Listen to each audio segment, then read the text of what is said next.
this morning, and now will be set for daily fines of $50,000 until he joins the club. He has been placed on the did not report list by the team. Can I give Tua some credit today?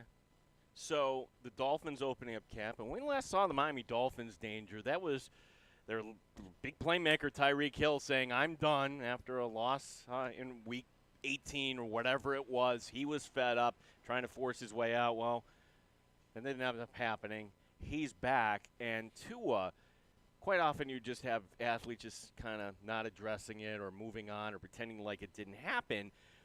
But Tua didn't go that route today. A lot of people that follow the Miami Dolphins, fellow Tariq fans, and everyone saw that.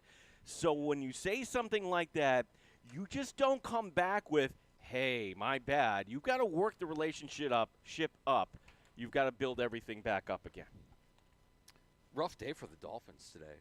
Yeah. At training camp as well. I mean, look, I don't know that Artie Burns was going to be a significant piece of their defense at corner, but he left the field with what is feared to have been a torn ACL. I mean, he signed a one-year deal back in March, so I don't know that he had, again, any long-term sights on being a part of that team at the end of his career here. But the more scarier situation came from the Dolphins player that's on the International Player Pathway Program. Offensive lineman Bayron Mattis was transported to a local hospital by helicopter after he suffered an injury at the end of today's practice.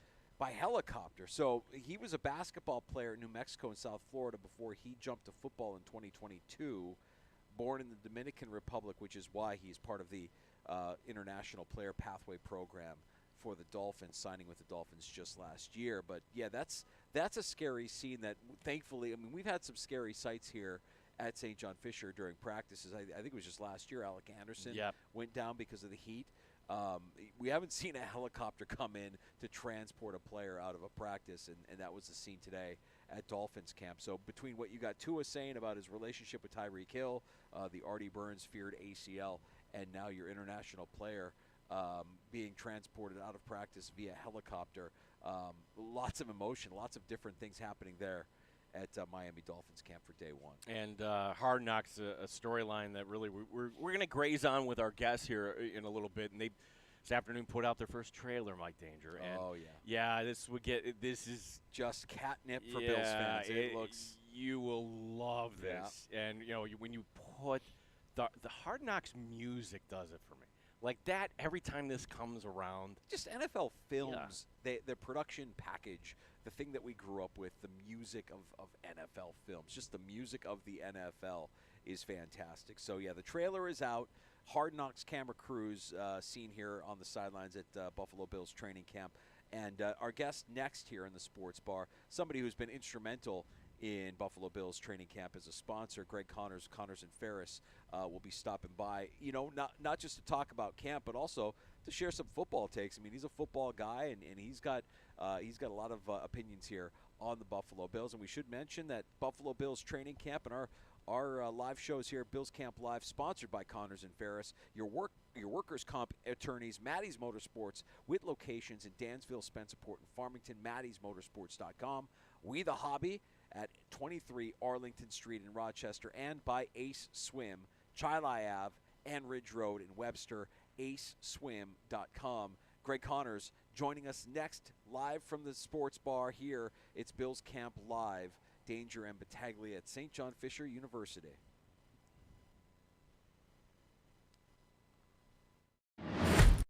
Welcome to We the Hobby, the ultimate destination for sports card enthusiasts and fans around the world.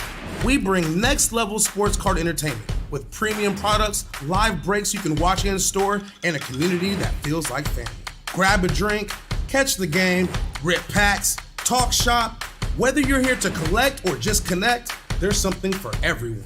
This isn't your average card shop. This is We the Hobby. Come experience the excitement. We're in the final moments of the Burger Bowl, and Bill Grays is on the move again. Gimme, Bill Grays!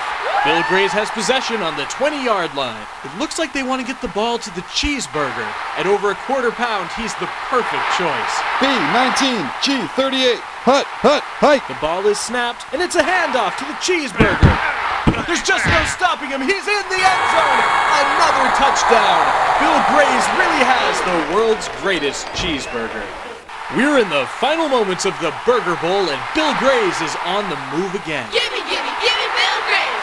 Bill Gray's has possession on the 20-yard line. It looks like they want to get the ball to the cheeseburger.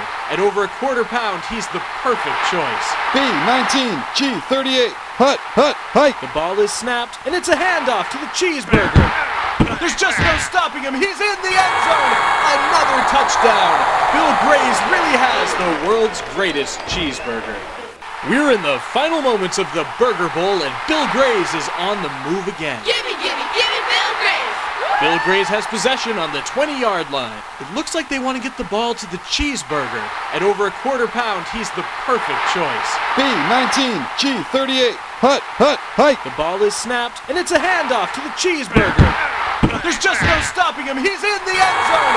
Another touchdown. Bill Gray's really has the world's greatest cheeseburger. We're in the final moments of the Burger Bowl, and Bill Gray's is on the move again. Gimme Bill Grays. Bill Gray's has possession.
Bills running back James Cook, full participant in today's morning session. 4 players not practicing for the Bills today. Dawson Knox is on non-football injury with a hamstring. Spencer Brown on PUP with a back injury. Head coach Sean McDermott saying that Brown's back flaring up. Cedric Van Pran Granger and Laviska Chenault also not practicing. Josh Allen on day 1.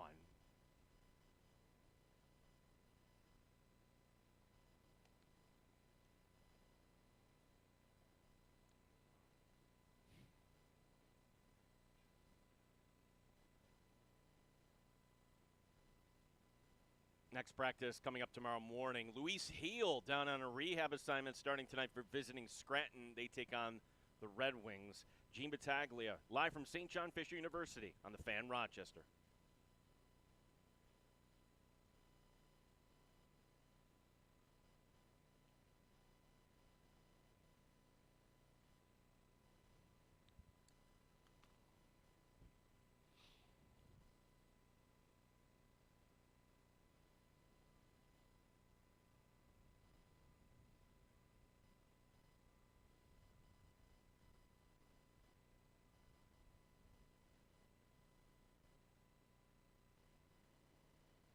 Welcome back into the Sports Bar. It's Danger and Battaglia. We are live from St. John Fisher University. Day 1 of Buffalo Bills training camp presented by Connors and Ferris, your workman's comp attorneys. And look who's stopping by the set. Greg Connors. First and foremost, thanks for the great weather you brought us here. You know, I really put the order in early this year, so I'm glad that Mother Nature cooperated. But what a beautiful day to start off day 1. Perfect. Perfect. Now, we look at the forecast. We think tomorrow maybe get the day started a little bit earlier before it gets too out of control. What do you think? Well, one thing I know about Coach McDermott is that he's very conscientious of making sure that the players play and they practice in good conditions because they don't want to risk anybody for injury.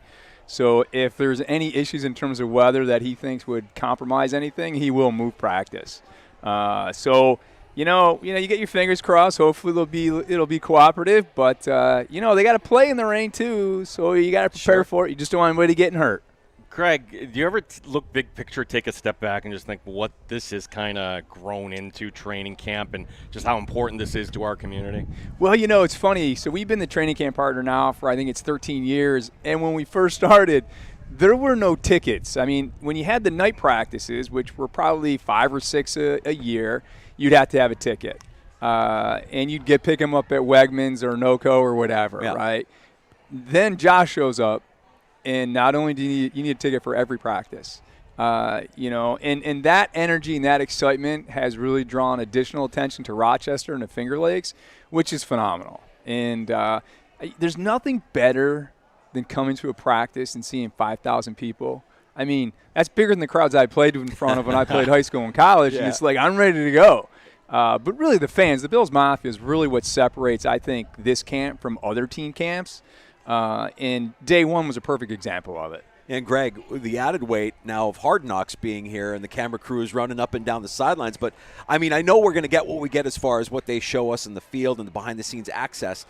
As a Rochesterian, I'm like, hey, this is a great opportunity for the Finger Lakes region to be put on a national spotlight. It's hard for this area to look bad this time of year. Yeah, and part of the objective with having Hard Knocks here in Rochester – from our perspective and talking with the team and Pete Goelli, who's a great advocate for Rochester, and he's a Rochesterian himself, is to highlight not just the team and the players, and they're going to have their storylines, but let's get them out into the public. Let's get them out.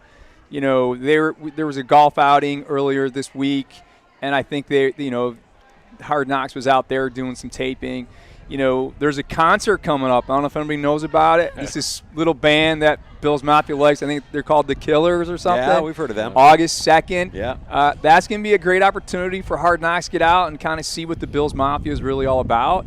And so just trying to get them out into Rochester and the Finger Lakes to see the beauty that we have and to give us that exposure, I think it's going to be phenomenal. This is the one time a year we circle as sports fans here, Greg. And for a while we were like, all right, when are we going to lose this just because you see other teams? But I think we're comfortable in the fact that Coach likes it here, and I don't think they're blowing smoke. That certainly Josh likes it here. Asking the question about the future because the DNC had this report that Fisher and the Bills are working on a long-term deal, something beyond the year to year. Do you have a seat at the table or any input when that comes to that negotiation? No. Our relationship with the Bills, we have tied our relationship with them with the camp being here because it's we have offices in Buffalo, Rochester, and Syracuse. And so this is a perfectly strategic area for us to kind of highlight and to capitalize on that relationship with the Bills. We look at and we encourage them to stay here. Our contract has been tied into it being here. We welcome any feedback. Prior to Pete, I would give feedback. Currently, Pete has been always open to some feedback on our perspective, how camp is going, and how we can do to enhance the experience. So it's encouraging. Coach McDermott many years ago, after the first couple of years, said he loves it here. He loves it here because it gives them a chance to get away from all the craziness. It gets them a chance to meet everybody and to build that family culture, which is really what he's all about. And this is a perfect opportunity for it. And this is a great location for it. The fact that it's in our hometown makes it that much better, that much more exciting. I think as long as it works for football operations in McDermott and it works in terms of the business side of stuff, I think that I don't see any reason why it shouldn't go. In terms of flexibility on that, I know the Pegulas defer to Coach McDermott and being a lot when it comes to operations. So any duration, I think, would be tied into that component of it. Because Sean's job is to win games and bring home a Super Bowl championship to the Buffalo Bills in Western New York and the Bills Mafia, and that is what his goal is. So he's going to do whatever he can to get there. Greg Connors, Connors and Ferris, sponsoring Buffalo Bills training camp yet again this season, joining us here in the Sports Bar with Danger and Battaglia. Let's talk a little ball. What do you think about the offseason? How do you think the moves that they made to shape this 90-man roster that we saw today on the practice field, Greg? How do you think it all worked out for them? Yeah, obviously because of Josh, you think of the offense right away. I think what they've done in terms of establishing the offense, for me, you got your golden goose, right? He is the guy. He is the heart and blood and soul of that offense. The key was their offensive line. Their offensive line has really matured. They've really grown into their positions.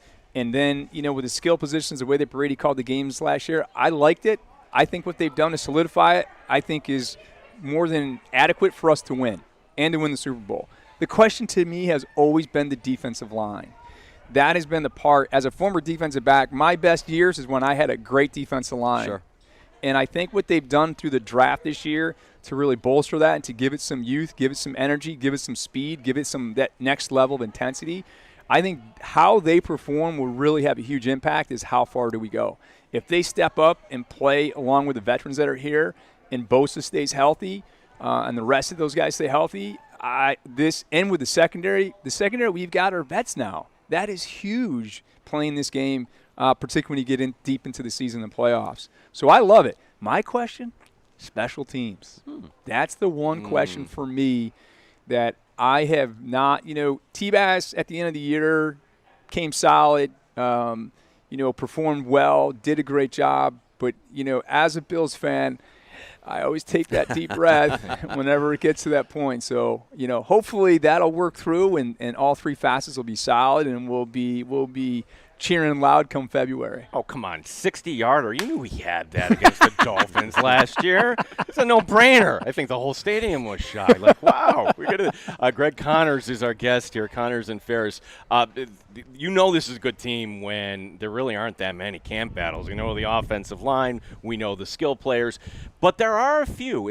What camp battle are you most interested in watching? Is it corner two? Is it the safeties? Is it something else, Greg? Well, as a corner, those are the guys I always watch first. And it'll be great to see, and I think that's great. I mean, that level of competition, with that level of intensity, with that kind of talent, how can you not love being a Bills fan? How can you not love being a Bills fan? Now, I think we're stronger at the corner than we are at the safety. So as a fan, I think of the safety position as that's a position that needs to mature and grow and kind of evolve. I think that they do have talent there. They have some solid, now some veterans that, after a couple of years with DeMar. So really that, to me, in terms of, when I look at the defensive line, I think of the defensive line front first, then I think of the safeties as to how do they evolve in the game. But again, that line can really help them. So those are the things I look at.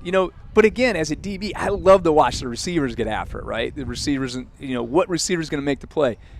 It broke my heart. Davidson drops the ball in the end zone off of Josh. And everybody's like, oh, he dropped it. I'm like, great play by the defense. That's right. Those are the things that I see. But I love watching that battle within the team and that pride that the defense has and the offense has. And that's what's great about being here at training camp. We had the chance to talk to Terrell Bernard, and that second level of the Bills defense has some depth too. I mean, when your leading tackler from last season is going to be fighting for reps on game day, it says something about what you've got there. And let's not forget, we have the preseason in front of us. I think we'll see a steady helping of Buffalo Joe as well. Yeah, and what a great story. Unbelievable. And those are the types of things as a kid. I thought I was going to be Buffalo Joe coming out of Hornell, but, didn't quite cut the grade there. But those are the things that in terms of when you think about Hard Knocks in the storylines, is you have people like that he was a part of the Bills Mafia. Now he's actually really a part of the Bills Mafia in terms of he's on the field there. And those are as a fan, you just gravitate to those great stories. You love coming into camp and watching a guy like him. Ingram out of UB. Sure. Those are the guys that you really kind of, not that I can relate one on age, two based on talent, but you just kind of like, wow, man, they're from here. We've got this. And those are the storylines I hope that Hard Knocks kind of looks at and explores. Josh's marriage and all the great things with him and Hallie, which is wonderful. Fewer distractions for him. All the married guys know, you have fewer distractions when that happens, which allows you to focus. You have a different purpose, a different focus after you get married. It's funny. I think Kyle Brandt did a piece on NFL Network where he looked at all of the guys that got married and what they did the following year after their marriage, and they all had career years. Hard for us to imagine that Josh can perform better than an MVP performance, but we still fell short of that ultimate Super Bowl goal as a team. And now he has that foundation that Kyle referenced, and hopefully he'll be telling the same story next year, and Josh will be the example of how that even went even further. At least that's what we're all hoping for. Yeah. Greg, we got the red helmets back.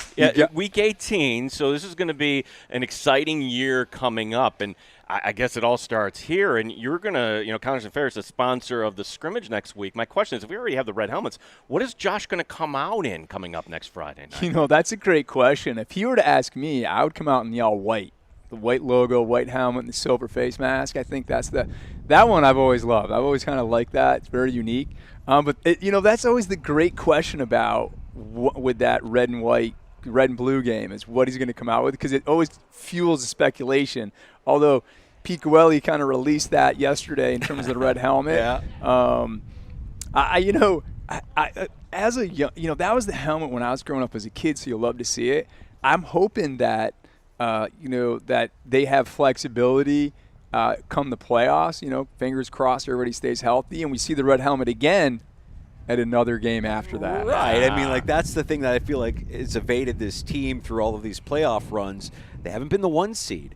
They haven't had the opportunity. I mean, they could have hosted the AFC Championship game, but didn't happen. And maybe that's the thing. I mean, what a way to send off old Highmark if you're playing with the red helmets in the AFC Championship with a chance to go to the Super Bowl again. It gives me goosebumps just thinking about That's it. right. It reminds me of the 90s when I was, coming out of college from Alfred, and that was the scene, and that was the energy. And those are the things as you look back and reflect about, the end of the current Highmark. It would be no better story. Disney couldn't write a better story than that. And I think with the talent that Bean has brought to the table with Coach McDermott and the way they've worked together and collaborated and bringing these guys in, I think that they really have an opportunity this year to do something special. Last year they had a lot of things going on that I thought were special, and unfortunately, we got to that AFC Championship game, and it was just a couple of little things. Coach McDermott and his staff, I know they spent a lot of time in the offseason. As crazy as it sounds, the amount of time that he spent in the offseason, as I've come to learn, in order to prepare for those situations again, is what gives me the confidence to know that this team is continuing to take steps moving forward. And I have all the confidence in him that him and his staff are prepared, even more prepared today than they were last year. And that's what it takes. That's what Andy Reid did. I mean, Andy Reid left Philadelphia because he couldn't win the big game. and he learned from it. And then he got a guy named Patrick Mahomes that helps. kind of helped out a Yeah, little that bit. helps. And a defensive lineman called Chris Jones that kind of like made some things happen. But I really think they've really put together a team. And that's what it ultimately takes to get the Bills and the Bills Mafia to the next level. And I'm really excited, especially after day one. You know, I didn't hear of any major injuries or any serious situations. You know, a couple of guys didn't, I don't think, cleared physical, but, you know, they might have had some ice cream cake before they came into practice once or twice. But, I mean, I hope the fans get a chance to come out here to Fisher and check out practice and see just how impressive these young men are physically and athletically, but also just how kind they are and how much they embrace the fans. That's the thing that really kind of just you get really impressed with these young men who have, you know, money and fame, but yet Josh spent, 20 minutes signing autographs here. And those are things that really kind of really allow you to embrace what this is all about. Greg, it is an event we don't take for granted. The Bills coming to Rochester, and it's in part thanks to you, your business, for making this happen. Greg, thanks for stopping by the Sports Bar here today, and we should do this again here. Thanks for having me. Love the show. Keep going. Let's go. Greg Connors and Ferris, one of the sponsors of not just Buffalo Bills training camp, but the Sports Bar Live here from St. John Fisher University. Do you remember when we first came back and we were, oh gosh, this is the last year, or oh, maybe we'll get one more year after that, and it doesn't seem to be too much of a concern now. Sure feels like the Bills and St. John Fisher are aligned. It sure feels like the work that the Bills are doing here, while you have other teams trying to rebuild or still trying to figure it out. I mean, like the consistency of what you've had with Bean and McDermott and the roles that they're in, the trust that the Pegulas have put in these two guys to kind of like steer the ship of this organization. I know that they haven't reached the ultimate goal, but any notion that either of those two guys are in any sort of hot water if it doesn't go well this year, forget it. Like this team, where it is now versus where it was when we were talking about, what this event was when they were doing night practices and you just roll up. It's a different animal right now, man. Yeah, the owner today, Terry Pegula, was there. I did not see Kim, but I'm reading that she was there viewing practice from today.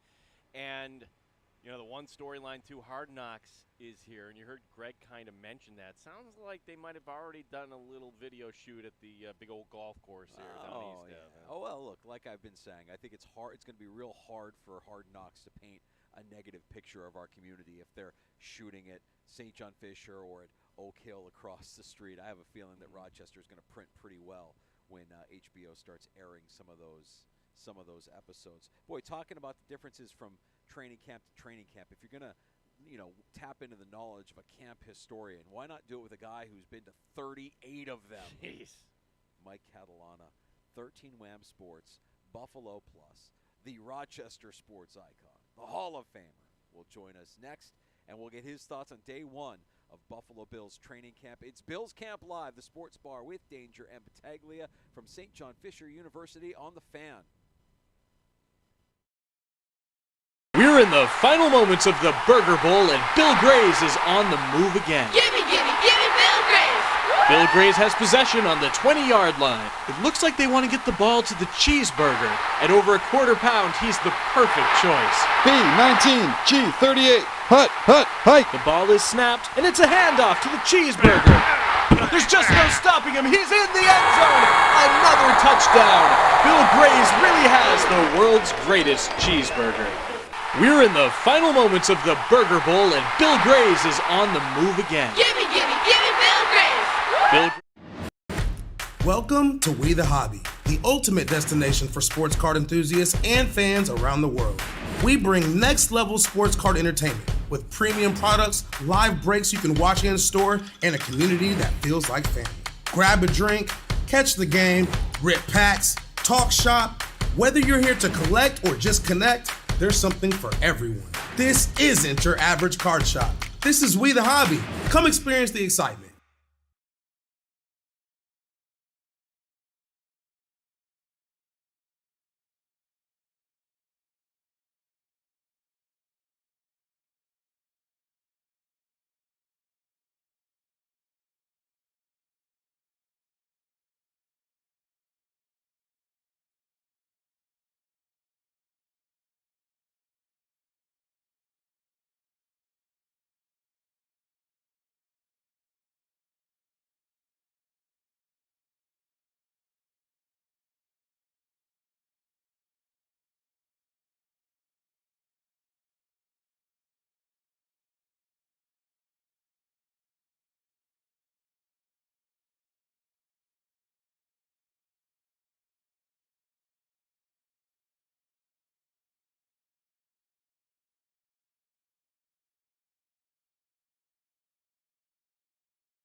Day one complete here at St. John Fisher University. Some minor issues on the injury front. Dawson Knox is on non-football injury with a hamstring pull. Spencer Brown on PUP with a back issue, also not practicing today. Cedric Van Pran Granger and LaVisca Chenault. Out there today, though, James Cook. That pleases the head coach, Sean McDermott.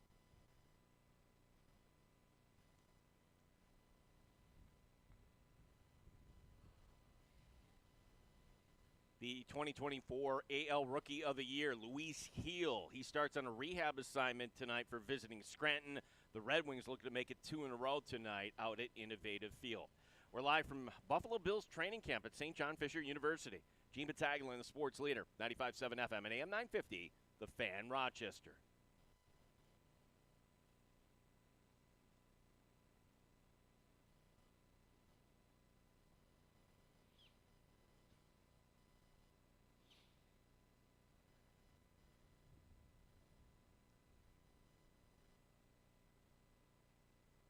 Welcome back into the Sports Bar. It's Danger and Battaglia, day one of Buffalo Bills training camp. We are live from St. John Fisher University and always love our conversations with the icon, the Hall of Famer, 13 Wham Sports, Buffalo Plus. It's Mike Catalana stopping by the Sports Bar. You read that just the way I wrote it. Thank you very much. Anytime, my friend. This is fun. I like getting together with you guys at the beginning here because it's the start. It really is the start of football, right?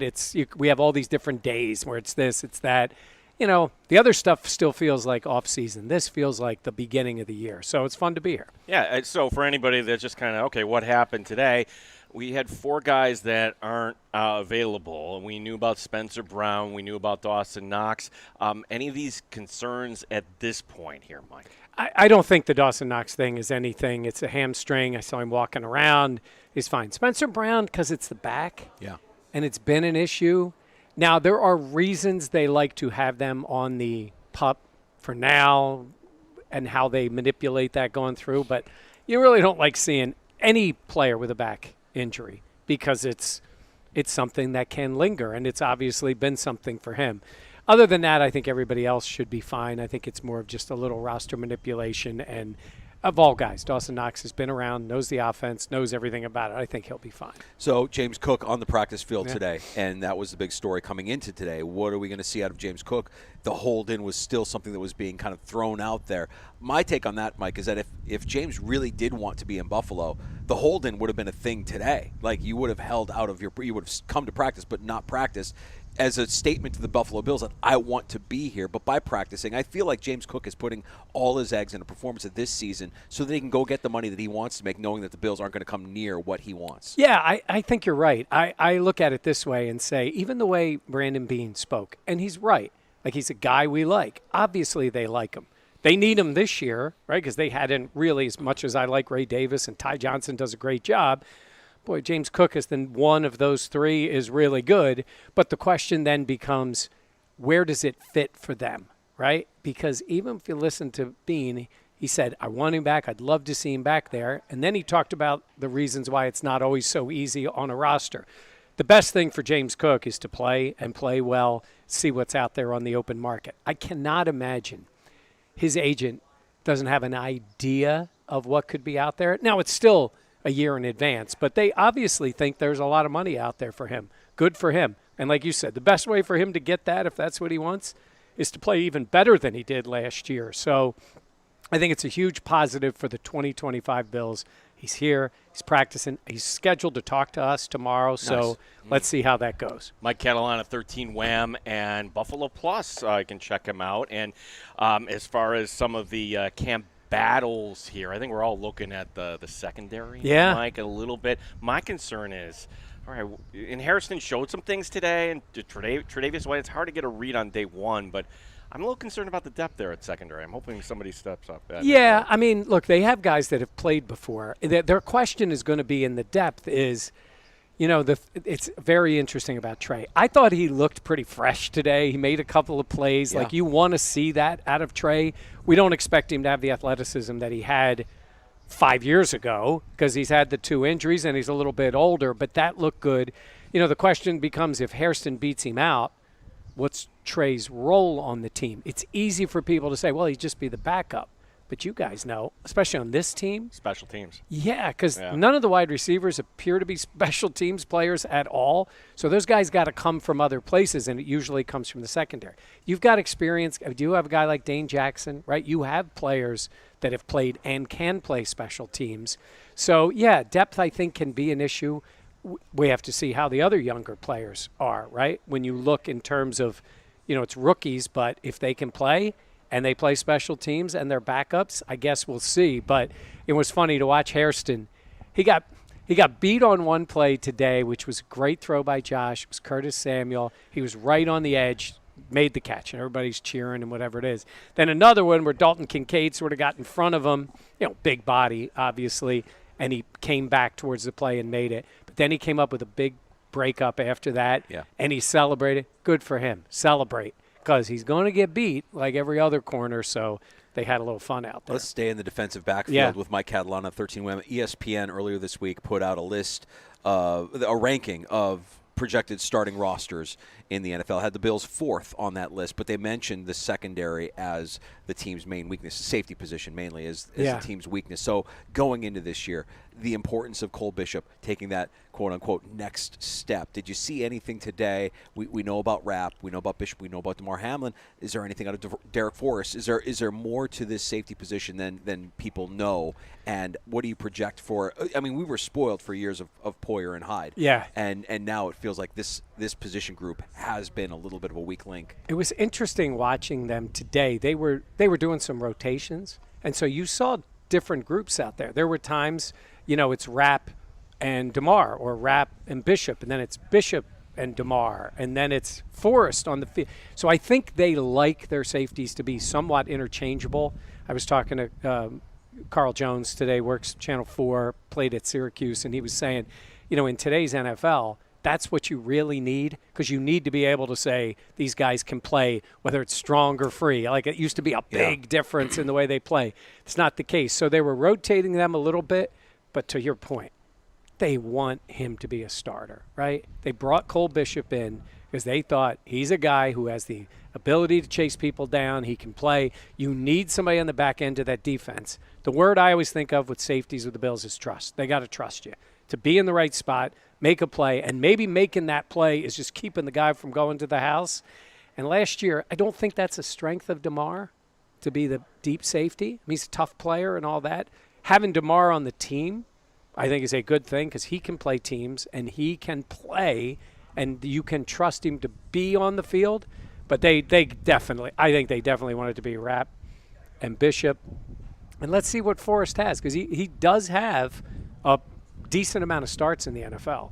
What do you do at linebacker next to Terrell Bernard? We've had this debate here, and we talked to Bernard earlier, and he gave the right answer. And in fact, he says, hey, we're going to have packages out where all three of us are going to be there. But is Sean McDermott going to be loyal to a fault here with Matt Milano? Or do you think Milano can actually show that, okay, I can have this form once again? I think you give Matt Milano every chance to be him. I think I won't say expect it. They hope that's what they see out of him.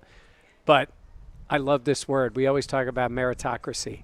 The best players are going to play. Sean McDermott needs, and if for some reason Milano is not that guy, or they cut back on the snaps, Dorian Williams has now got a lot of snaps under his belt. And we were talking on the sidelines, the dumb things we talk, not dumb, but who's the best athlete on the team? He's got to be right up there, Dorian Williams. I mean, he can run, he can hit, he's got a lot of energy. Question is about trust, right? Being in the right spot, doing those things. I don't think they're going to hold on to anybody out there on the field that cannot do the job, but they will give him that ramp up. When he shows those flashes, you're like, oh, it's Milano, like 2020, 2021, that. Yeah. But he's missed a lot. So I think it's a real plus to have a guy like Dorian Williams ready to go, but he's going to play too, because I do think there are times they will play more of those three linebackers. Taron Johnson's been a steady guy in the slot, very good player, but there are times I think they want to go to that on their defense and play 3 linebackers. Mike, this was our first chance to see Joey Bosa on the practice field, and nice to see him on the practice field and not off to the side working with trainers like we saw through most of the spring and early summer. But this defensive line, I mean, the rotation, we know how they like to move players in and move players out based on the situation, but how do you see this all playing out? Is there an odd man out when this is all said and done, when you consider what they've invested through the draft and free agency the last couple of seasons? I don't know if there's an odd man out yet. Because of those 2 suspensions, it really does kind of make things a little different, right? Because Hoyt and Ogunjobi are not going to be there the first 6 games. So how it plays out, because there are times like somebody might say, well, you could deal this player, Poor AJ's name comes up like every time somebody's talking about a trade, because he's a guy who's had some success in the league and can play. But I think, honestly, it was funny today watching again. It's the first practice. Joey Bosa blew some people up. You could see that ability. It's practice. I'm not going to get too worked up over that. But also, you don't realize how big he is, so that's a large human being. And Walker is huge. He's a mountain. I mean, he's standing. TJ Sanders is a big man, and he dwarfs him. And he pushed the whole line back one time. And look, pass rush can come from the middle too. There's not a rule against it, right? Everybody's looked to Ed to do that, but it would be nice to get some of that next to him. So I think it's going to play out. I don't like the idea of you bubble wrap Bosa till the play. It doesn't work that way in the NFL. Guys are going to play, but if Landon Jackson can give you snaps, right? AJ, and then when Hoyt is back, then maybe you can really cut back on playing him too many snaps to have that guy fresh and ready. And then it's just a numbers game a bit. I mean, the more players you're on the field, the better chance there is you're going to get hurt. It's not always from being tired, but it can just happen. So I think there's a reason to be, you mentioned about Bosa, just the fact that he wasn't on any list, because there's a lot of lists. There's the active pup, there's this pup, there's the non-football injury. Nothing. He's out there practicing. So for right now, knock on metal, I guess it is here, it looks pretty good. Yeah, as far as who's going to be on the 53, I think a lot of us we could kind of guess, right? But that is the one position I'm curious about. 2 guys that I'm not sure are going to make the team. Daquan Jones, your thoughts on Jones. And Dwayne Carter. I thought Carter last year around this time, he flashed and then he got hurt, and I don't know where he fits. Your thoughts on those 2 guys? Yeah, I mean, look, Daquan is not what he was. I looked at the numbers. I mean, it'd take a bit of a hit not having him there. First of all, I start with the 53. Now, guys like that, especially like a Daquan, that would be a major move there, right? Obviously, if you were to say you don't want to keep Daquan, I do think he finds a place in the league right away because he's played a lot in this league and people need interior defensive linemen. That would have to be that they would have full faith, right, in it's funny because I think there's a lot of thought that Carter's going to play more of that, as they'd say, the one technique and be more of like a nose because you get him a little bit bigger. You drafted him last year, had a couple moments, wasn't active in the playoffs. That's the way this league works sometimes. So to your point, could they do things like that? Yes. But I would be a little surprised with 2 veterans out for 6 games, them making major moves and depend so much on the young players that could get you caught, right? Where you're you realize these guys haven't played in the NFL yet. So we'll see. There's always somewhat of a surprise at camp or when they make the cuts. Because I was going to say the other part is 53 is 53. It used to be such a big deal. But with the expanded practice squad now, you guys all know, as soon as the guy's cut, let's just say it was Dwayne Carter, and I don't think this would be, but if he was, it'd be like Carter's cut. The Bills, Ian Rappaport, the Bills hope to bring him back on the practice squad. I mean, they say that about every player because they bring a lot of guys back. So I always think of it as almost like a 70-man roster because it's pretty close to that. But I would be a little surprised if they did that with Daquan, but let's see how it plays out. The offensive side of the ball isn't the problem for the Buffalo Bills. When you've got Josh Allen, you've got a cure to a lot of people, a lot of teams' ailments. I'm curious about the backup quarterback position. Yeah. This is the first world problem that we have when you're watching the Bills offense, it would seem as if Trubisky is a luxury at the price tag that he comes with going into year 2 of his contract when you've got a Mike White in the third string. We saw Trubisky with the second team today. How do you think that plays out here over the course of the preseason? So I always push back when some fans will say to me, what difference does it make? If something happened to Josh Allen, yeah, of course. You could say that about almost any team, right, with a number 1 true quarterback, especially a star like Josh. But then I say, that's not what we're talking about here. And that's why I don't get too frustrated, even for Mitch. Most of the time we've seen Mitch in the preseason, he's out there with the backups. Same thing with Mike White.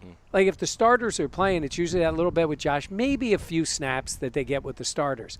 Because sometimes people get frustrated how the guy looks. And I'm like, if he's playing and it matters, he's out there with all the starters. Sure. That being said, I kind of like Mike White in the spot. I've liked Mike White as a player. I like what he has, which to me, if I needed a backup quarterback to play 10 games, I'm worried. I think Mitch might be a little steadier. I like that Mike White's got a little let it go, can make some plays. What do they say? Your backup quarterback, if you got 2 games, you need to win 1. 4 games, you need to win 2. Like, you got to stay afloat. Nobody expects him to do what obviously Josh does.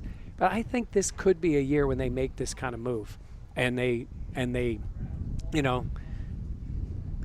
stay a little cheaper, but also get a guy I think's got a little more zip to his game, if that makes sense. Mike, how many camps is this now for you? 38. Oh, damn. Wow. So the first one I went to was the 1988 season. Went to Fredonia because we were Fredonia for a long time. Sure. It was very different then. We would go. It went. I feel like in my mind it started in like June or May 1st and went for like 3 months. All I have is this vision of them out on this field, all in pads, sweating like crazy. One year the edict came down from, it had to be Ralph because it was Ralph, that only one media member from each place could eat lunch. Yeah. I mean, that's the way that Bill's. That would not be well received with the current crop of well, Bills media. That's the way. It was funny because it was like, and I remember Tom Maloney was our photographer, and I remember going in and like making him a couple sandwiches, putting it in my bag to bring him lunch. But it was just very different, and there was holdouts and there was guys, but they used to. It was just so different. And then obviously you guys know once they came here, well, those early years, it was a show. 2-a-days. Yeah, and then when they did those night practices, it was music playing. And I mean, now we have music here, but this was like they wanted a bit of a show.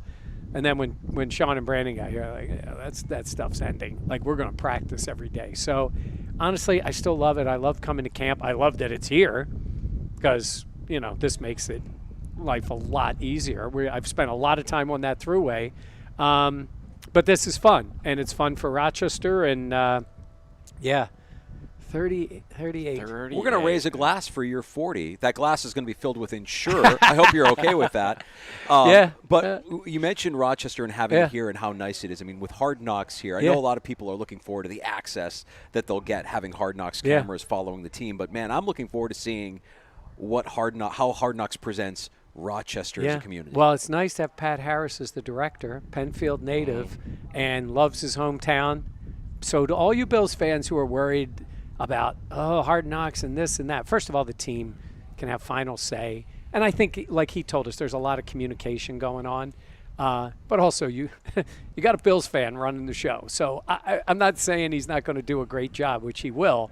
But I think the thought is, you can really accentuate. He said that. Our job is to like accentuate things and make the players look good. So they're not looking for anything. And he knows Rochester. The guy grew up here. He went to Penfield, and so he's got his whole family here. So he'll know the spots to go.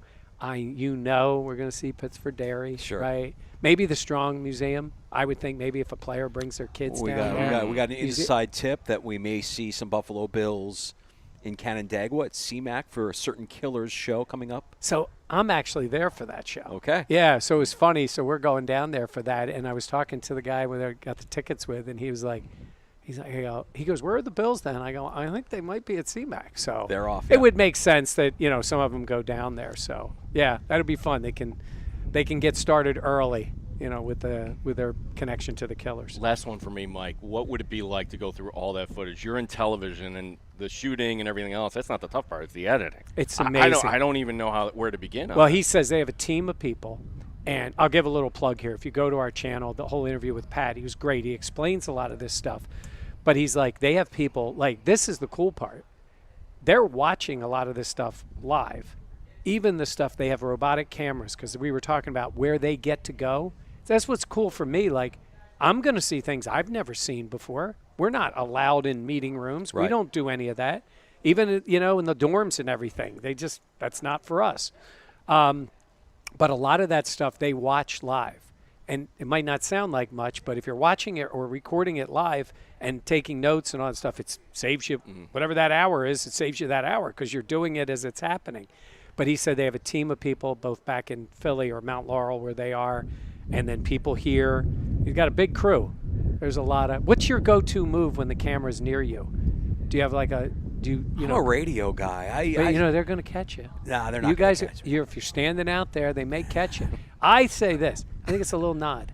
Like you just kind of like nod. Like you nod learn away from the camera, just like. Yeah, like if you lean towards Gene, it's like nod. Like. Yeah, because then What about one of these where you kind of cup your hand over your like? It's a good move. It's a power move, right? Yeah, I'm talking about something important here. Something I'm important. I'm going to cup my hand over my mouth it's for like, the NFL Films cameras. It's like when Full Swing was here, and I got people texting me, going, "We saw you in Full Swing." Hey.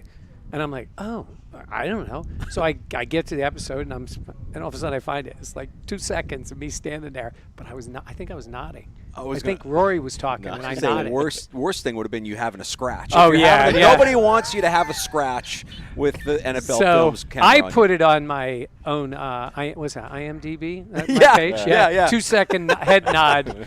So I'm ready for the streaming cameras when they come. But I think it's going to make Rochester look great. We always joked with them.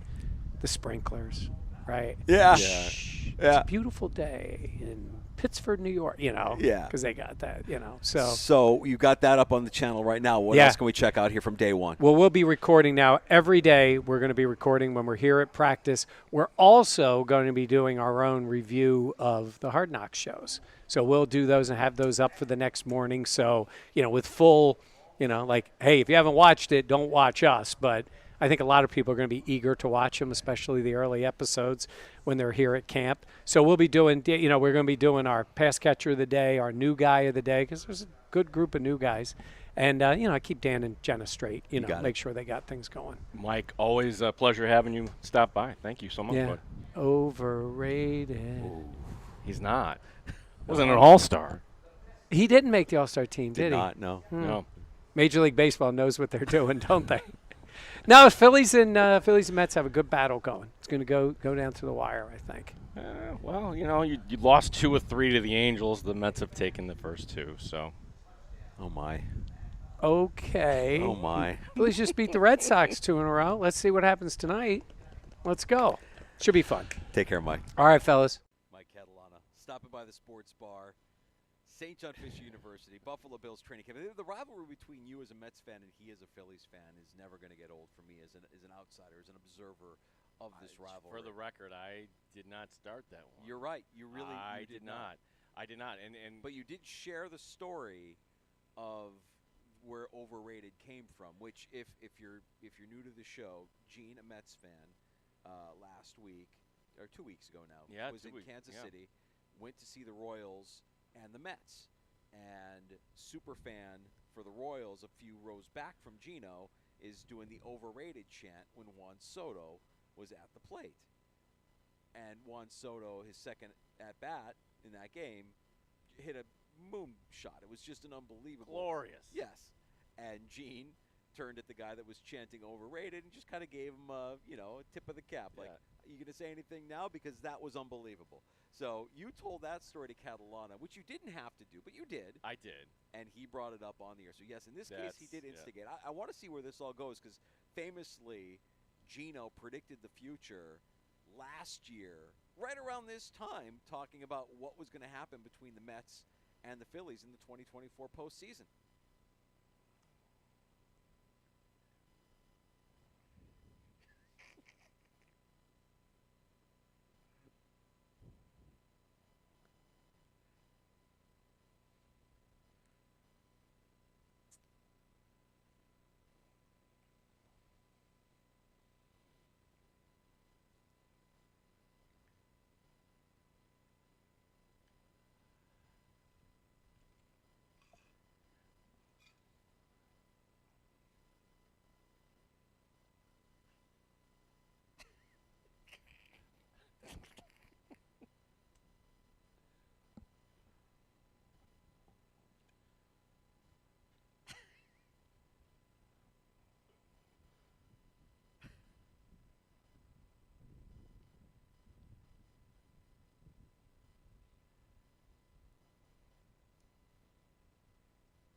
It wasn't a sad reality. It was actually predicting the future. It was actually balls on accurate.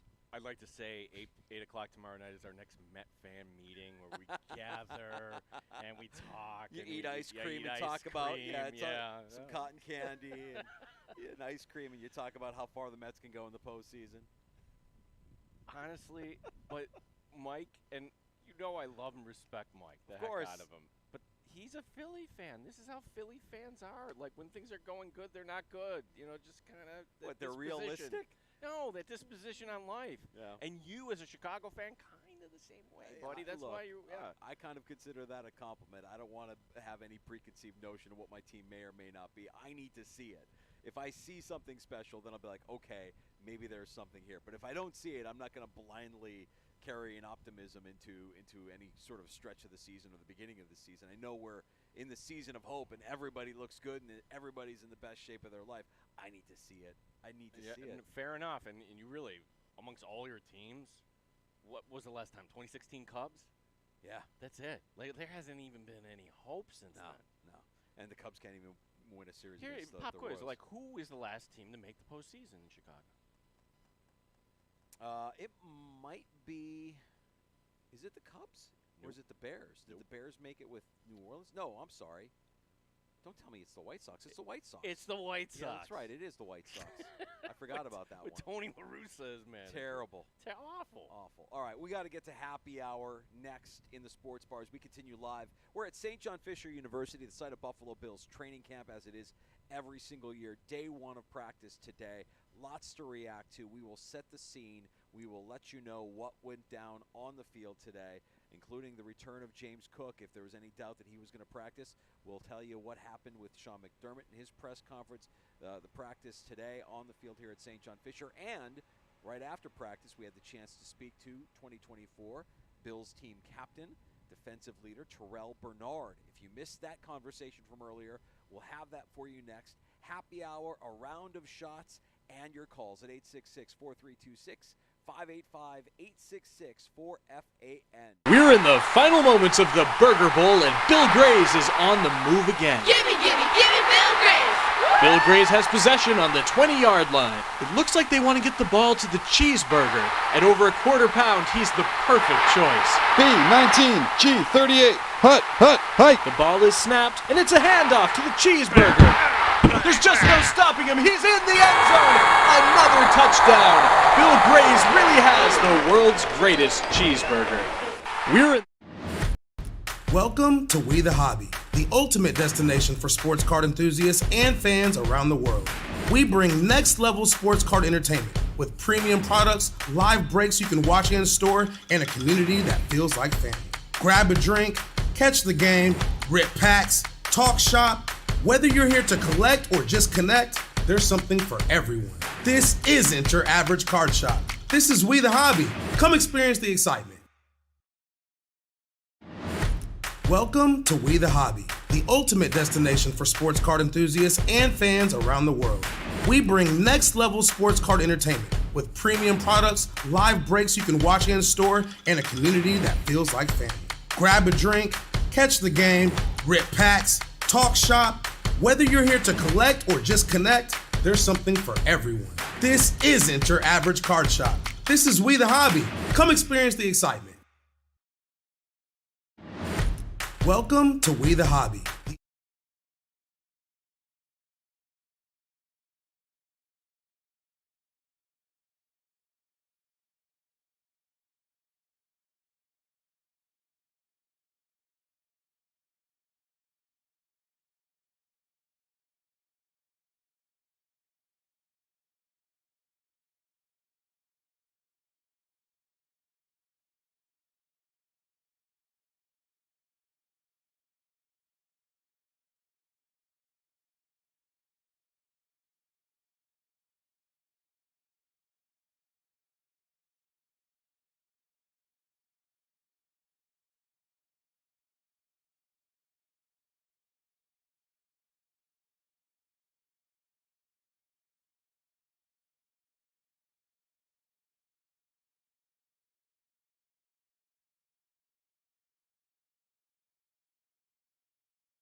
Rochester. The sports leader. 95.7 FM and AM 950. The Fan. Rochester. An Odyssey sports station. The Fan Rochester. Sports update. Running back James Cook was out there, full participation in the first practice here at Fisher. 4 players not practicing today. Dawson Knox on the non-football injury list with a hamstring. Spencer Brown has a back issue. He's on PUP. Cedric Van Pran Granger and LaVisca Chenault also not practicing. Josh Allen happy to be back here in Rochester. Just happy to be back here at St. John Fisher. It's year 8. It's crazy. It's crazy to think about it, but get back out there flying around. Red zone day, things happen really fast. Offensively, didn't put the ball in harm's way today, and throwing the ball away down there, it's a good thing. I know it doesn't look good on the stat sheet for you guys, but had a good day today. Last year's AL Rookie of the Year, Luis Gil. He's here in Rochester tonight, starting for visiting Scranton. We're live from Buffalo Bills training camp at St. John Fisher University. Gene Battaglia, the sports leader, 95.7 FM and AM 950, The Fan Rochester. It's time to start the show and talk about the sports we saw. Inside jokes and takes from Danger and Battaglia. Bills and the Sabres and the Amherst. Who gave a microphone to these jerks? Welcome to the sports bar, that's where you are. Welcome to the sports bar, that's where you are. Welcome to the sports bar, that's where you are. With Danger and Battaglia. Happy hour in the sports bar. It's Danger and Battaglia, day 1 of Buffalo Bills training camp, and we are live from St. John Fisher University on campus, where the Bills held their first practice of training camp earlier today. What a fun afternoon we've had here in the sports bar, revisiting our conversation with Mike Catalano from last hour, also Greg Connors, who stopped by, Connors and Ferris, one of the sponsors here of Buffalo Bills training camp, and we'll get to Terrell Bernard and the comments he made to us when we had the chance to talk to him earlier as well. That's coming up here a little bit in happy hour. Positive sign. Okay, let's start with the positives today. And having James Cook out there for whatever that report was, who knows if it was just kind of agent-fed. Brandon Beane also talking today. And Beane hasn't shut the door on getting James Cook a deal here long-term. But, Danger, I think this is the best-case scenario. Just have him out there, no hold-in.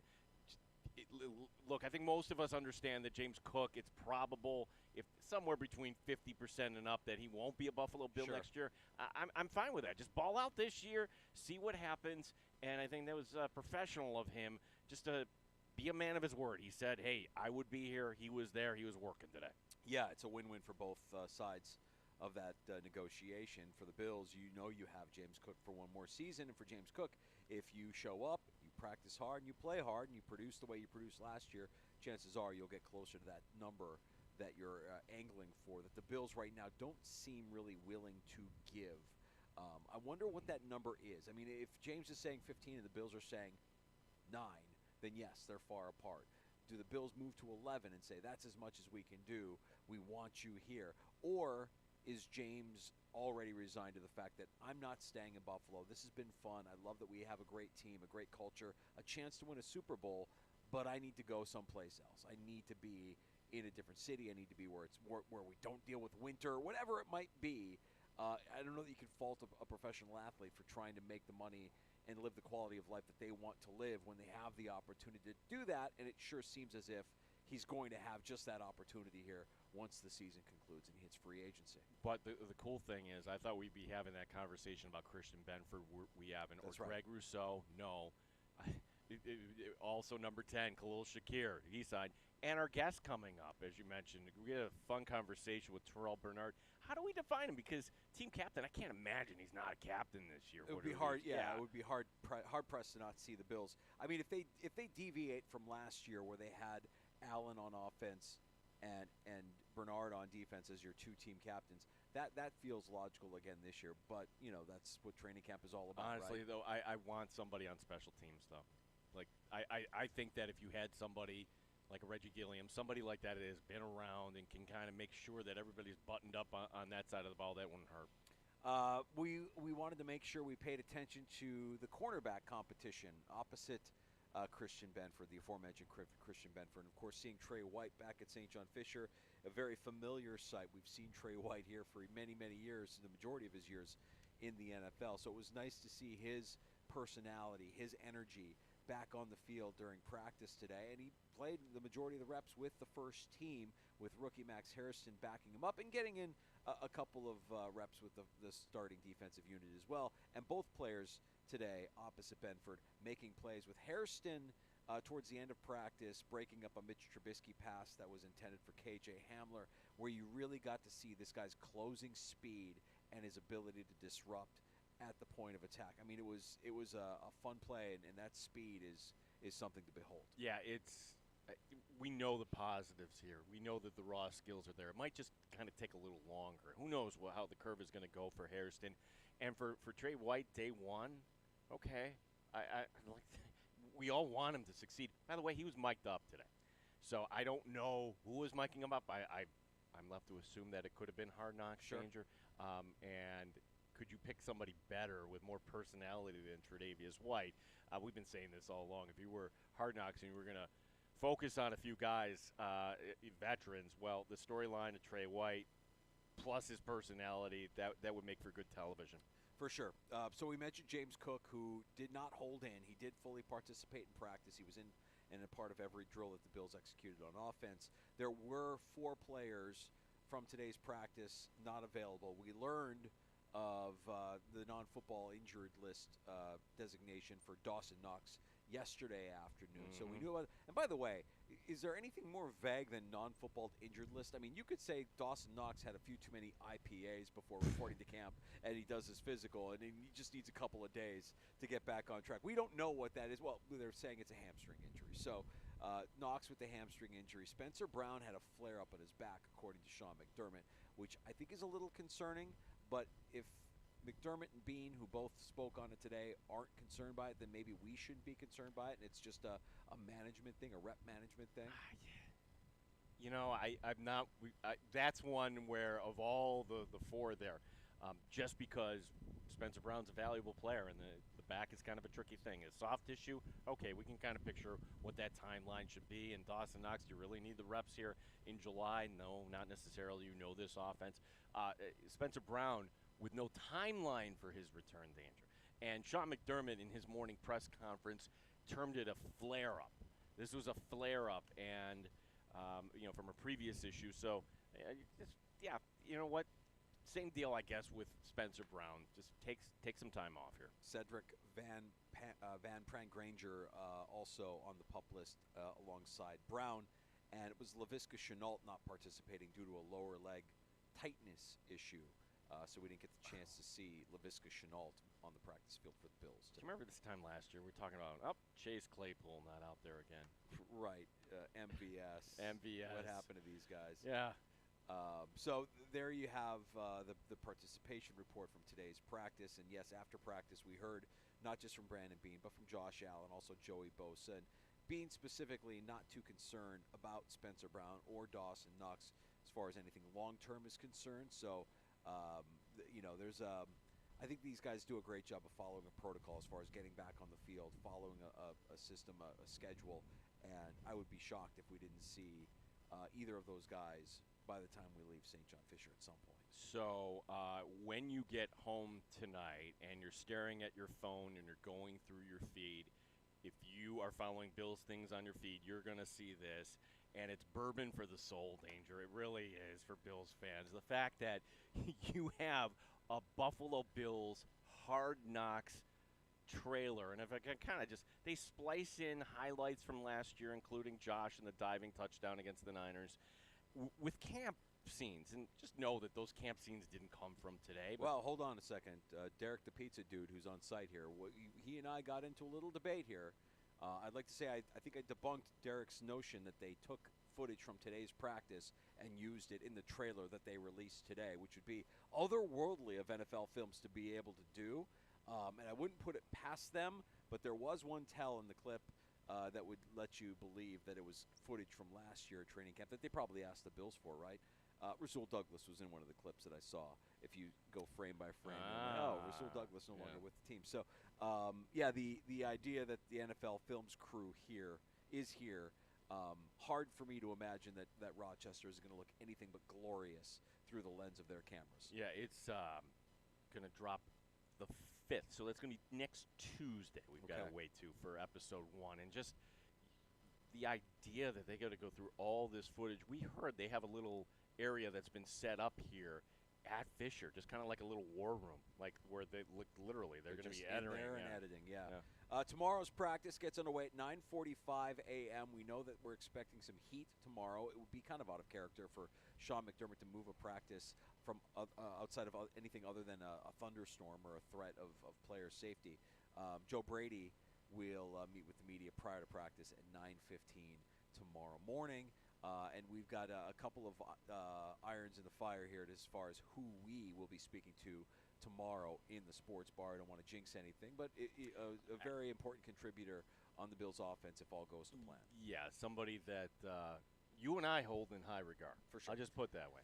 We got to get to our conversation from earlier today, right after practice. Terrell Bernard. We didn't even recognize the guy. He's got a new number in 2025. We'll get into that and more next. This is Terrell Bernard joining us earlier in the sports bar on the Fan Rochester. Welcome back into the sports bar. It's Danger and Battaglia, day 1 of Buffalo Bills training camp at St. John Fisher University, and fresh from the practice field. I didn't even recognize this guy because he's wearing a new number. From 43 to number 8, it is Bills defensive team captain 2024, Terrell Bernard, middle linebacker, joining us here in the sports bar. Terrell, good to have you on with us, bud. Yes, sir. Good to be here. I appreciate you guys having me. Yeah. Wait, the new number. What's that all about? Yeah, man. You know, I was number 2 in college. You know, it's just a single-digit number. I think it just looks better. You know, I love 43. I have some great memories of that, but you know, ready for another chapter, new chapter. You know, you talk about college, you talk about Baylor. I'll always remember you in your Sugar Bowl MVP performance, your final game at Baylor. You slide around 3 to the Bills, going back to earlier in your career when they selected you. What do you think that they saw in you and could have imagined being the defensive captain of this team on that day that they selected you in the 3rd round? Yeah, I think coming out, you know, really just, you know, my mindset towards the game of football and even outside the field, you know, that's something that they preach here is just the culture and the guys that they want to bring in, and I try to be an example of that. And you know, it really was a long journey. You know, thinking back to my first day here, first St. John Fisher experience to where I'm at right now. You know, it's been a fun journey. It's been a long journey, and I'm excited to continue to keep growing. Yeah, Terrell, I remember when the Bills drafted. Oh, they got him. You know, we were familiar with you, but in kind of researching this, I mean, even today in the NFL.com, I don't know if you knew this or not, their draft grade on you was low. They projected you to be a backup or a special teamer and a late round pick. Was that something that is that a chip on your shoulder that you were carrying back then? Do you still carry that today, that people didn't believe in you coming into this league? I try not to think of it like that. You know, I knew some of the knocks on me coming out, but you know, when I got to Buffalo, you know, I feel like the coaching staff, the support staff, everybody believed in me when I got here. So, you know, that's all that I was concerned about and worried about, and you know, really just wanted to put my head down, go to work, and you know, feel the energy and you know, the time and the effort that it was going to take to become successful here and to try to, you know, make my mark here. And, you know, that's the only thing that I was focused on. So I appreciate these guys for giving me the opportunity and the chance to be here. And it's been a great experience. He's Buffalo Bills linebacker Terrell Bernard joining us in the sports bar. Danger and Battaglia live from St. John Fisher University. Congratulations on that new contract, by the way. That's a big off season. Your new deal now makes you the 5th highest paid inside linebacker. Does that affect expectations that you put on yourself? How do you handle this added weight going into an important season? Yeah, you know, it's it's funny because I don't really see it as an added weight. I think it's more so a commitment from the organization to myself and myself to the organization. You know, I wanted to be here as long as possible, and you know, to have that same feeling be reciprocated from the front office and the guys that make those decisions. It just, you know, exemplifies who I want to be and what I want to do here. My family, I love it here. My family loves it here. So I'm excited to have the opportunity to be here for, you know, a longer period of time and, you know, to hopefully bring a Super Bowl back to Buffalo. Terrell, let's talk about the defense that we'd assume you were going to be the captain once again of this year, where, okay, next to you have Matt Milano, former All-Pro, But in that same position, Dorian Williams, who actually led the team in tackles last year, that's an interesting competition. How do you think that all kind of shakes out, the guy who's going to be playing next year? Yeah, like you said, man, it's been Matt. He's been the guy for so long here. He's at a level that I haven't seen him at, honestly. He's been, above and beyond just from OTAs leading up into training camp now. I see how intentional, how focused he is, and, how excited he is to get back on the field and do what he does. And then the same thing with Dorian. Like you said, he led the team in tackles last year, a guy that flies around and makes plays and, does everything the right way. And so I'm excited to play with both of those guys. We're going to have, situations and sets where we're all on the field together. And, it's fun just being able to grow with those guys and learn with them and, take that next step. It's going to be a fun camp. Your responsibility specifically in this defense, knowing your assignment, how far does it go when you have to know everybody around you? I mean, you're the quarterback of the defense and knowing everybody's assignment around you. Yeah, it's a big responsibility. And, that's what the middle linebacker's job entails. And so that's what, I go into every day, understanding my job, my role, what I'm supposed to be doing, what I have to know, and trying to put my guys in the best position possible as well as myself. And that's a responsibility that I take, full on and accept and look forward to, honestly, every day. It's something that, really drives me when I'm studying, when I'm getting prepared for, a game week, when I'm getting prepared for day 2 of St. John Fisher. It's something that I have in the back of my head at all times. So it's a motivating factor for me. Terrell, one thing that is new this year, you've got the Hard Knocks show following you around. Now, it's only day 1, right? But have you noticed it yet? Is it bothersome noticing that cameras are around watching everybody? I wouldn't say it's bothersome.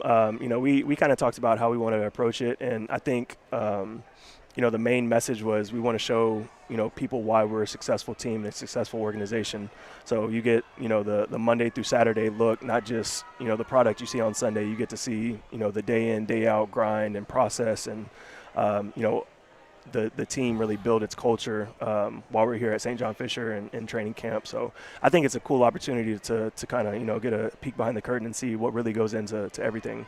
One of the things we remember hearing Sean McDermott say when he first became head coach of the Buffalo Bills, before you even got here, one of his mantras was always defend our dirt. We're going to defend our dirt, right? Buffalo coming off their first perfect home slate since 1990. It's the last year at Highmark Stadium before you move into the new Palace across the street. Fans are going to be awful nostalgic throughout the course of this season. The red helmets we heard about yesterday. Is there anything as a player that makes you think differently about this season at home, knowing it's the last season at the old stadium? Yeah, I think just the legacy and the history that the stadium's seen, that the fans have seen in that stadium. It's something that is in our minds. Honestly, just the legacy and the guys that you followed up, and you try to represent the organization in the right way, and to send it off into the new stadium this year is going to be an amazing experience. I know the fans, they're always crazy. They're going to be even crazier. So it's going to be a fun year. I like your hat. Take it away. Last year came up, Terrell, the big takeaway there in the divisional game against Baltimore. What goes into that? Is it a lot of film work? Is it just knowing your assignments? Because everybody wants to take the ball away, but it's so vital to this defense.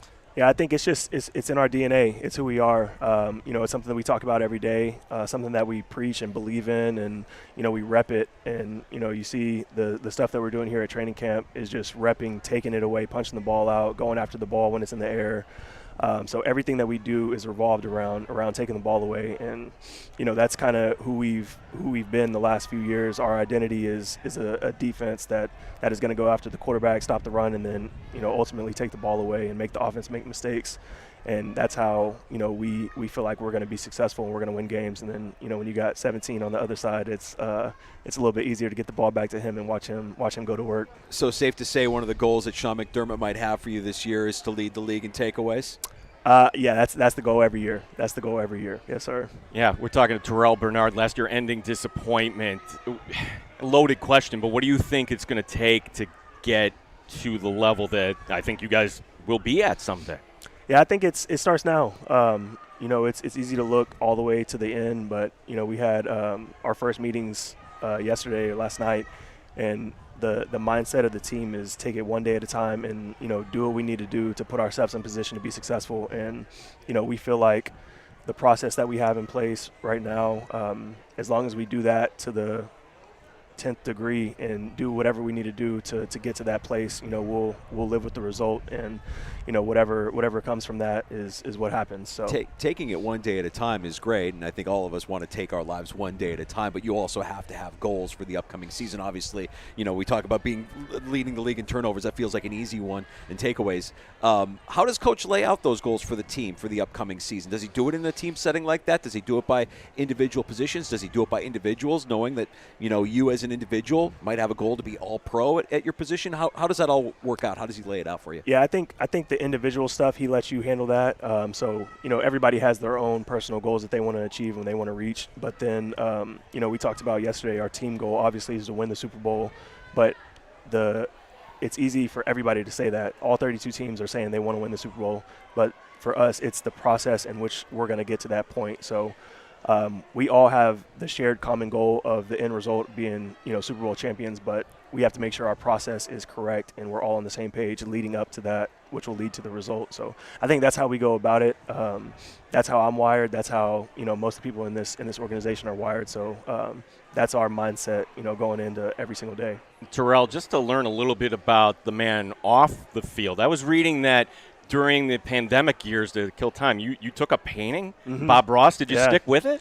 I haven't painted in a while, but yeah, that was something outside of my comfort zone that I really never did before. It was funny. I ended up watching. I think it was a Netflix documentary on Bob Ross. I didn't really know. I mean, I knew who he was, but I didn't know Oh, he got screwed. Yeah, he didn't do that, but you got into it. Then. Yeah, I got into it. Ordered some stuff, so I had some free time when I was at home during COVID, and taught myself kind of how to paint just by watching that and watching videos and stuff. So it's a hobby now that I enjoy. I wouldn't suggest going to Coach or Babich and saying after a play that doesn't go your way, that wasn't really a mistake. It was a happy accident. It was a happy accident, Coach. Really apologize for that. I wouldn't suggest that. I don't know that they would take that too well. Yeah, I don't think that would fly here. Quick question. I'm so curious about the physical impact that you guys put yourselves through. Day in, day out, week in, week out. Is there one player specifically you think, man, I tackled that guy, but that was not an easy person to bring down? It doesn't have to be in the pros. It could have been when you were playing youth football. I mean, do you remember a guy that was like the hardest guy that you had to bring down?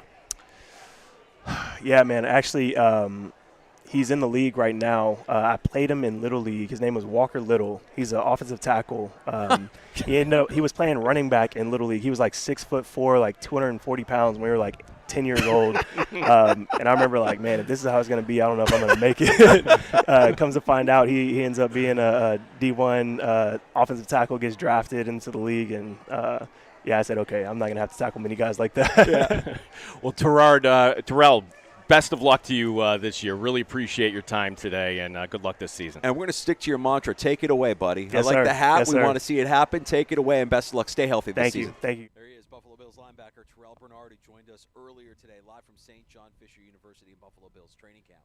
This is the day where you can paint the little fluffy clouds. Yeah. And the No, we don't make sky. mistakes. Just happy little accents. Just happy accents. I have a feeling that soft, flowery delivery probably doesn't work in an NFL locker room if you screw something up.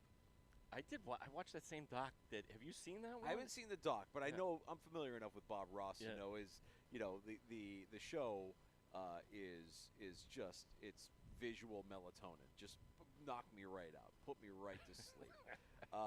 The player that he was referencing there that is in the league playing line, we learned he's with the Jacksonville Jaguars. 6'7", 325. Yeah, but he was playing running back in Little League. Playing running back at like 6'4", and Terrell Bernard struggled with bringing that guy down. Man, really appreciate the Buffalo Bills for giving us access to Terrell Bernard. And tomorrow we'll have another Bills guest on with us, knock on wood. We're working on some things, got some irons in the fire. I can't wait to share that with you again tomorrow afternoon here from the Sports Bar. Yeah, guest on the Fan Rochester. Brought to you by Ace Swim and Leisure. Get the most out of summer.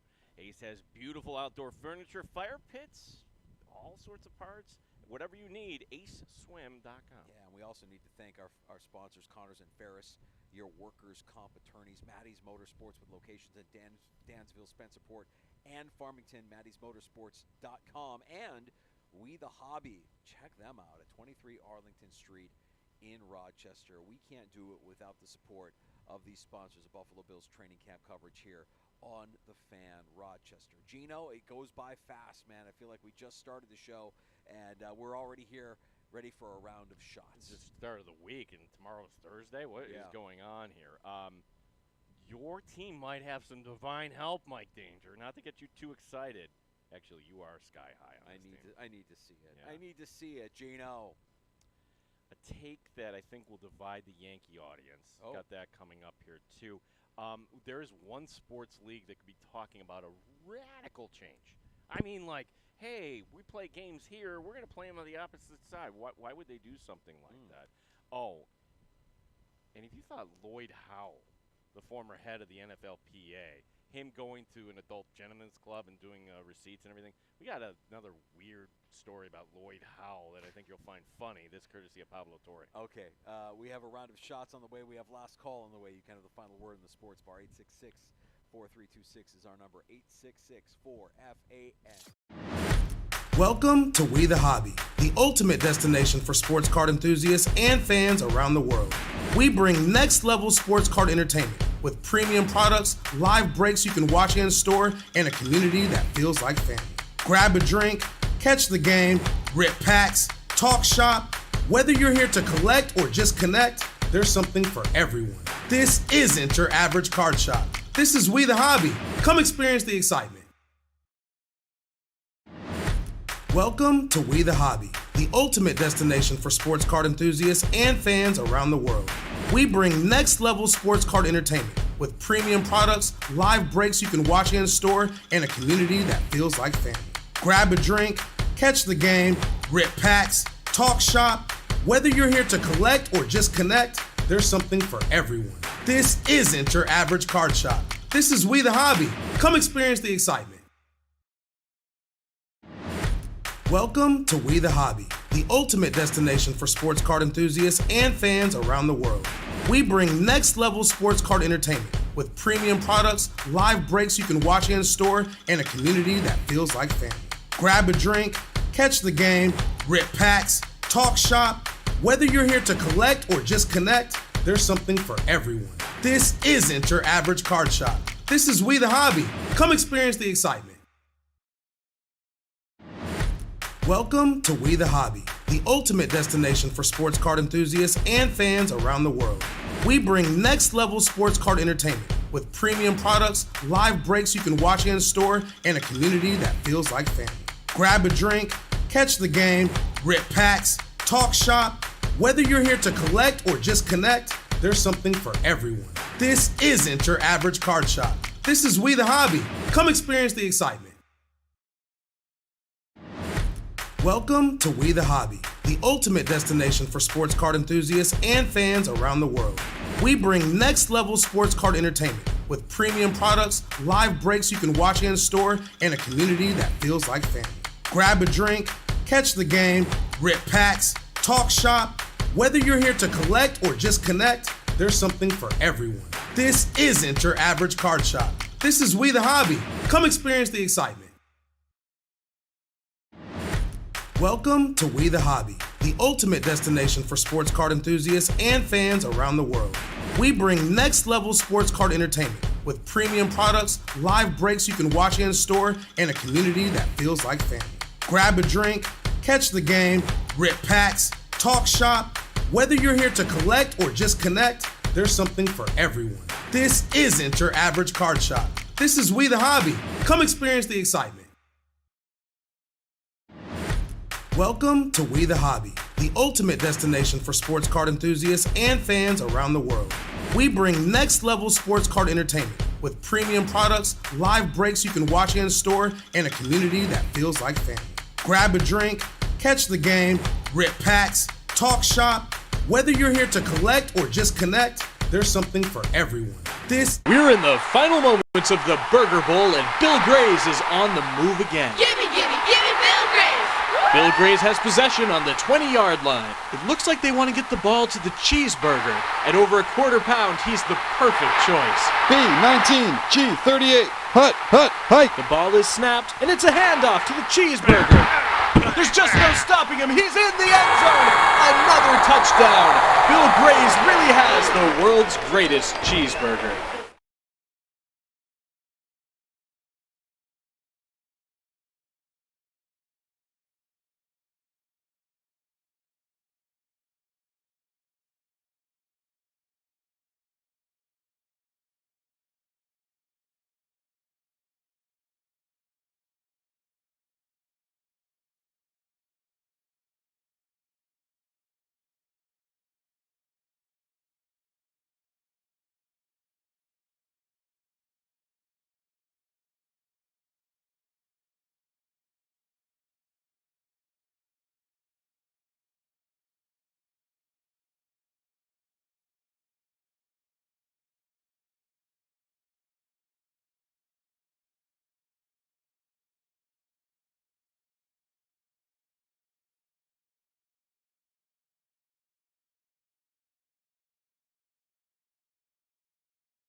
Listen to 95.7 The Fan Rochester on the Odyssey iHeartRadio or tune.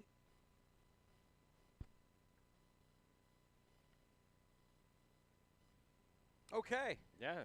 We're back There we live go. at St. John Fisher University. It's the Sports Bar with Danger and Battaglia, and as we do every single day, even when we're live at Buffalo Bills training camp, we get to a round of shots, Gino. So the Browns unveiled their alternate helmet, their alternate uniform. There's so many funny things that about this today, and we've got a better angle of this video. So there's a platform that the Browns are on Lake Erie unveiling this big inflatable helmet. Yeah. And the guy shooting the video loses track of where he is, and he literally falls off.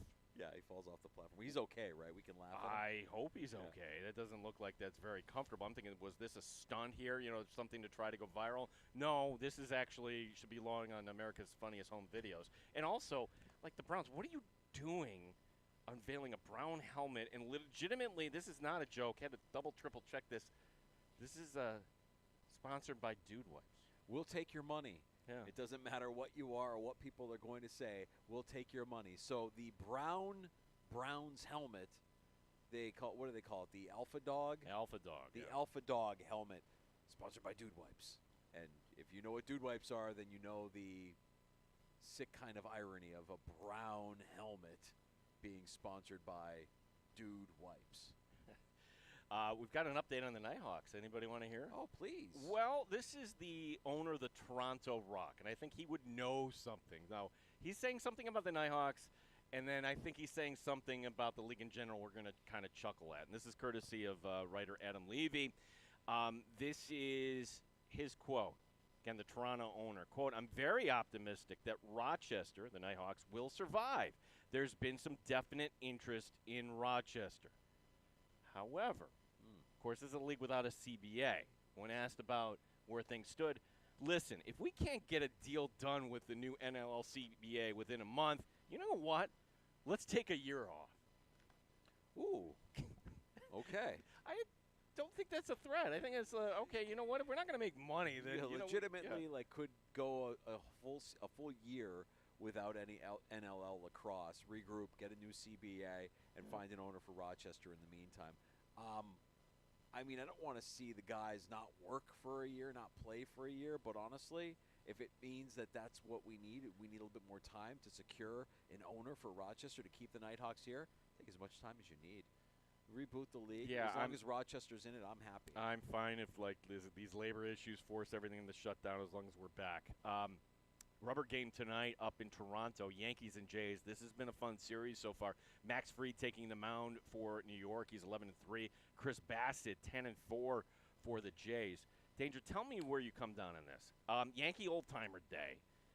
It's something that happens every year. This is going to have a special feel to it for the game on August 9th. There's also going to be a 25th anniversary of the world champion Yankees. That was the team that beat the Mets in the Subway Series. More than 30 former Yankees have committed to playing in the game. No controversy, right? It should be a good game. Well, Boomer Esiason is taking Derek Jeter to task for not playing in this game. The WFAN host calling Jeter elitist, not for just playing, but he doesn't even come to these events. Jeter retired in 2014. The 51-year-old has yet to participate in an old-timers game. You know what? I'm okay with it. You're Derek Jeter. I mean, you know, and he's got other interests. I don't know. He's not still part owner of the Marlins. No, right? he's out on that. But I just think, you know what? You're Derek Jeter. You did what you did. You played how you played. And you know, Boomer calling him elitist, please. I mean, what are we really? What kind of beef are we trying to start here? If you're Boomer Esiason, because Boomer's not going in and playing in any old timers game or anything like this. It's very easy for a guy like you or I, or even Boomer, who's been doing the Cush radio gig for as many years as he has now, to call a former player elitist because they don't want to participate in a promotion. I mean, are we past old timers game? I mean, do people still like, oh, it's the old timers game? Let me go see so and so. I think if there's a good cause behind it, if you're doing it for a reason, a charity, if there's a charitable tie-in, then I think I'll never tire of seeing the old timers play as long as it's going to a good cause. I don't know what I imagine that the cause here would be the New York Yankees, right? I mean, that this wouldn't really benefit. No. Maybe there is a charity time that I'm not aware of. It's getting everybody to the ballpark earlier and making sure that the concessions sell a little bit more. That's really what this is. And an hour and a half of extra programming you can fill. I mean, if you wanted Jeter to play in an old timers game, why don't you just ask him a question? What do you want to help? What do you want to do? Because if he plays in one, people are going to show up, and you could absolutely make a pretty sizable charitable donation if you're Derek Jeter, and people are showing up to an old timers game just to see you. That's a good call there. I don't know that that'll ever happen. No, but that's how I would. I don't know. Like, do an appearance, yes, but hey, I'm retired. I'm not playing anymore. Right. Maybe this will change your Chicago Bears luck. Oh, I don't know about that, Gino. A fan was able to hand the Pope a T-shirt in the team colors that simply said, "Da Pope." Da Pope. Pope Leo XIV graciously accepting that shirt. He's also a Bears fan. As the Pope should, and I would love to say that this will change the luck this year. I've also got reports blowing up my phone from ESPN that Ben Johnson sent the first-team offense to the sideline after they failed to line up properly. I guess that's good. I mean, like you're preaching details and how much they matter, but it's also not too encouraging to know that the first-team unit doesn't even know where to line up on the first day of training camp. So, I'll be cautiously optimistic until then. Tell me if you'd be in favor of this. MLS, so this is soccer, owners, could vote on a major change for their league. MLS plays spring to fall, right? That's kind of what teams on the outdoors like to do, right? That's what they're used to. That's what we're used to. Well, it's not true everywhere else. The Big Five European leagues, they play fall to spring. Hard to imagine this in northeastern cities in New York, Philly, Foxborough, but Danger, this is being discussed. It could be voted on. The earliest this could be approved will be for 2027. Winter soccer in the Northeast feels like it has the potential to be a little bit more treacherous than winter soccer in the United Kingdom. I think the worst weather you see in the UK is, it's foggy, it's rainy, it's cold. They'll wear their cute little gloves out on the field as they're playing soccer. In the MLS, if you were to do that, and you're going to play games in, let's say, Philadelphia in the month of December, you could, we've seen snow games. Yeah, there was one in, where was it, Salt Lake City a few years ago? Like, Sure. what is this? Sure. Yeah. Yes. I mean, it is already dicey that they're starting as early as they do in the spring, because they start fairly early in the spring. So I get what they're trying to do here as far as alignment with the rest of the world. I don't know that it works if you try to move the league to a fall to spring schedule, and you're competing with the NFL at the same time. I mean, it's already, take advantage of the opportunity you have now when there's nothing going on. I think with MLS, I think they're just stuck in a deal now with Apple TV where just not as many eyeballs are watching the product as could be watching it if they were on an ESPN, if they were on a Fox. It seems like it's a really good local product. Sure. Yeah, like people in Atlanta and Cincinnati have hot pockets, but I don't know how you kind of bring it about. Finally, this courtesy of Pablo Torre. He gives us this nugget on the former head of the NFLPA, Lloyd Howell. Deidre, this is so out there. It seems like this is fiction. Seems like this would be something The Onion would write. But this is true. And I give you this. Howell, when he was in charge, ordered the Union Facilities Department to merge 2 parking spaces, this to avoid dings on his Porsche Turbo. He asked workers to change the numbers of the 2 spaces, which were 10 and 11, making it number 32, as an homage to the jersey worn by O.J. Simpson. Huh? A second source familiar with the matter confirmed the Simpson inspiration. I don't know why O.J. Everyone has their preferences. All right, I got a lot of thoughts here. First of all, the guy that requests a wider parking space so his car doesn't get dinged. His Porsche. I have a problem with that one, too. Gino, and everybody listening, you never have to give me an excuse to play every instance of David Schwimmer as Robert Kardashian saying the word juice in The People versus O.J. Simpson.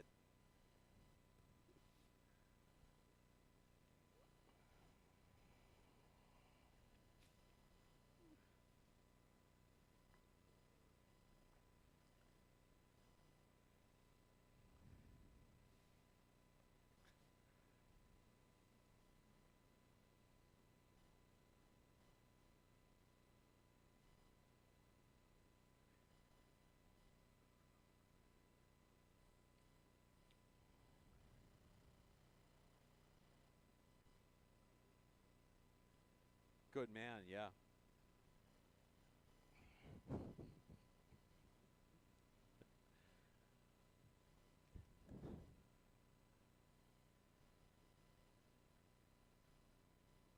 It's weird, like wearing a jersey of your favorite player, not weird. Like, that's totally cool. You're going to a game, you're supporting your favorite player, but then taking that number and then claiming it as yours because you love that player that much is a little bit weird. But that guy. Yeah. With Juice, with the connection to OJ. OJ was his favorite player? Okay. Well, so your parking space is labeled number 32. It's double wide so nobody dings your Porsche. And none of us should be surprised that this guy is looking for work, that he's out. What a weirdo. He had the audacity to, I don't know,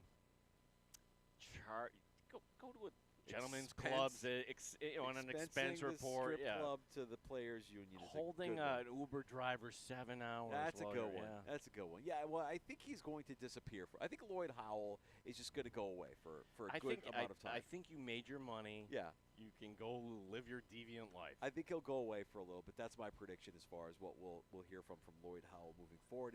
And for that matter, I think J.C. Tretter and all the moves that he's made from earlier this week and the media blitz that he kind of put, I think he's going to fade into the background as well. We're not going to hear anything from J.C. Tretter for quite some time. And in the case of Tretter, I know he's going to be okay with that. But can we just look at the bigger picture here? The players' union is a mess. An absolute mess. I mean, if you're an NFL player right now, you have to be so disappointed in the players' union. What are we doing? Honestly, what are we doing, and who are you going to get that's actually going to represent you the way you want to be represented? This is a tough look for the players' union and the owners. They are licking their chops right now, Gino. They smell blood in the water. All this news is just chum for the billionaire owners that want more from the NFL. Actually, I think it's the other way. The owners knew what they had in place. You don't want this to blow up. Eventually, you're going to get somebody in there that's going to know what they're doing. Right. Yeah. That's the fear, right? Fun afternoon here from St. John Fisher Universities. We're live for Buffalo Bills training camp, Bills Camp Live. Every day that the Bills are practicing here, we will be here, including tomorrow afternoon, as we are back for another episode of the Sports Bar. We'll have special guests joining us, and I think we might have Sal joining us as well. Yeah, right? we will be full on another show tomorrow as day 2. If you're coming out, hydrate, folks. Oh, yeah, Hydrate. going to be a hot one tomorrow. We're looking forward to it, though, nonetheless. And, yes, good advice there from Gene Battaglia. Slap on some sunscreen. Don't forget to hydrate, and then tune in. If you missed Terrell Bernard, if you missed Mike Catalana from 13 Web Sports at Buffalo Plus, you can get both of those conversations wherever you get your podcasts. Apple Podcasts, Spotify, the free-to-download Odyssey app. All of our guest appearances are there for you when you just search out the Sports Bar. For Gene Battaglia, for Derek the Pizza Dude, from Dylan Scott from the Land That Time Forgot, Derek the Pizza Dude, Max on video. I mean, everybody that helps make this happen every day while we're at St. John Fisher. A sincere thank you from Gino and myself for making the Sports Bar happen this and every afternoon during Buffalo Bills training camp. JR Sport Brief is next on the Fan Rochester.